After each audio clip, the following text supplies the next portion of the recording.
Big Boss season 8லேருந்து எவிட் ஆகி வெளில போயிருக்கக்கூடிய Jeffrey அவரோட லேப்டாப்பில் வைத்திருந்த வீடியோவை பார்த்து அவங்க அம்மா பயங்கரமாக கண்கலங்கி அழுதுருக்காங்க. அதோட விவரத்தை தான் இந்த வீடியோவில் பார்க்க போகிறோம். போன வாரம் வரைக்கும் பிக் பாஸ் வீட்டுக்குள்ளே ஒரு 12 போட்டியாளர்கள் இருந்தாங்க. இப்போ டாப் 10 போட்டியாளர்களாக மாறினதுக்கு காரணம் என்னென்னா, கடந்த வாரம் நடந்த டபுள் எலிமினேஷன். சனிக்கிழமை எபிசோடில் ஜெஃப்ரியும் சண்டே எபிசோடில் அன்ஷிதாவும் வெளில வந்துட்டாங்க. வெளில வந்திருக்கக்கூடிய ஜெஃப்ரி நேராக அவங்க வீட்டுக்கு போயிட்டு அவங்க அம்மா அப்பா கிட்ட ஆசீர்வாதம் வாங்கிட்டு அவரோட ரொட்டீன் லைஃப்க்கு மாறிட்டார். இதுக்கடையில் இந்த பிக் பாஸ் வீட்டுக்குள்ளே ஒரு 83 நாட்கள் ஜெஃப்ரி இருந்திருக்காரு இல்லையா?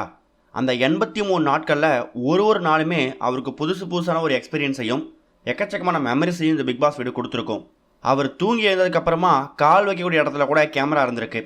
இப்படி ஒரு மூமெண்ட்ஸையும் கேப்சர் பண்ண அந்த வீடியோ ரெக்கார்டிங் இருக்குல்ல, அந்த மெமரிஸ் எல்லாத்தையும் அவர் வீட்டுக்கு வந்ததுக்கு அப்புறமா ஹாட்ஸ்டார் ஓப்பன் பண்ணி இந்த 83 நாட்கள் நான் எப்படி இருந்திருக்கேன் அப்படிங்கிற மாதிரி எல்லா கிளிப்பிங்ஸையும் பார்த்துருக்காரு. அதில் குறிப்பாக பிக் பாஸ் வீட்டில் என்ட்ரி ஆனது, கேப்டன்சி டாஸ்கில் அவர் வாங்கின அந்த கிரீடம், வீக்கெண்டில் விஜய் சேதுபதிட்ட ரோஸ்ட் வாங்கினது, ஃப்ரீ டாஸ்கில் அவங்க அம்மா வீட்டுக்குள்ளே வந்ததுன்னு சொல்லி எக்கச்சக்கமான விஷயங்கள் வந்திருக்குல்ல, அது எல்லாத்தையும் ஸ்க்ரீன்ஷாட் எடுத்து BB8 அப்படிங்கிற மாதிரி ஃபோல்டரை போட்டு அந்த ஃபோல்டருக்குள்ளே அந்த ஃபோட்டோஸ் அண்ட் வீடியோஸை ஷேர் பண்ணி வச்சுருந்துருக்காரு. அவரோட ஓய்வு நேரங்கள் எல்லாத்துலேயுமே அந்த ஃபோட்டோஸ் அந்த வீடியோஸை திரும்ப பார்த்துட்டே இருந்திருக்காரு. இதை கவனித்து அவங்க அம்மா, அப்படி நம்ம பையன் என்ன தான் பார்க்குறான் அப்படின்னு பார்க்கும்போது இந்த பிக் பாஸ் 8ல் அவர் கடந்து வந்த இந்த 83 நாட்கள் நடந்த பல விஷயங்களை அந்த ஃபோட்டோஸ் அண்ட் வீடியோஸ் மூலிமா ரீகால் பண்ணி பார்த்துட்டு, நான் இப்படிப்பட்ட ஒரு லைஃப்பை பிபி வீட்டில் வாழ்ந்துருக்கேனா அப்படிங்கிற மாதிரி தாங்க அம்மா கிட்ட அடிக்கடி சொல்லிக்கிட்டே இருக்காராம். இதை பார்த்து அவங்க அம்மா, நீ உள்ளே இருந்துட்டு வெளில வந்து பார்க்கும்போது உனக்கே அப்படி இருக்கே, லைவில் நாங்கள் 24/7 உன்னோட ஒரு ஆக்டிவிட்டியும் பார்த்துக்கிட்டு இருப்போம்.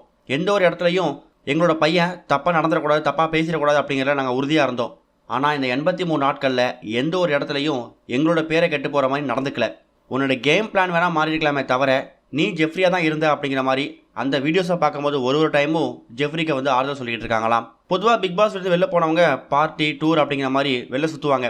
ஆனால் ஜெஃப்ரி அந்த விஷயத்தை பண்ணாமல் அவரோட லேப்டாப்பில் பிபி சம்மந்தமான ஃபோட்டோஸ் அண்ட் மெமரிஸை ஷேர் பண்ணி திரும்ப அதை ரீகால் பண்ண விஷயம் அவங்க பேரண்ட்ஸையே பெருமைப்பட வச்சிருக்குது. இது ஒரு பக்கம் இருக்க, கடந்த டிசம்பர் 20ஆம் தேதி விஜய் சேதுபதி அப்புறம் மஞ்சு வாரியர் நடிப்பில் வெளியான திரைப்படம் தான் விடுதலை பாகம் 2. இந்த படம் இப்போ 13 நாட்களில் எவ்வளோ வசூல் எடுத்திருக்கு அப்படிங்கிற மாதிரி ஒரு அப்டேட் கிடச்சிருக்குது. விடுதலை படத்தோட முதல் பாகத்தை விட 2ஆம் பாகத்துக்கு ரசிகர்கள் ஒரு பெரிய வரவேற்பு கொடுத்துருந்தாங்க. விமர்சனங்கள் நல்ல முறையில் வந்திருந்தாலும் பாக்ஸ் ஆஃபீஸ் சரியாக வரல அப்படிங்கிற மாதிரியும், இது வரைக்கும் இந்த படம் 2.57 கோடி வரை மட்டும் தான் சம்பாதிச்சிருக்கு அப்படிங்கிற மாதிரியும் ஒரு அப்டேட் கிடச்சிருக்குது. வசூலில் ஒரு பெரிய தாக்கத்தை ஏற்படுத்தலை அப்படின்னு சொன்னாலும் கூட இந்த படத்தை பார்த்த ரசிகர்கள் இன்னும் அந்த படத்துலேருந்து மீண்டு வரல அப்படிங்கிறதான் உண்மை.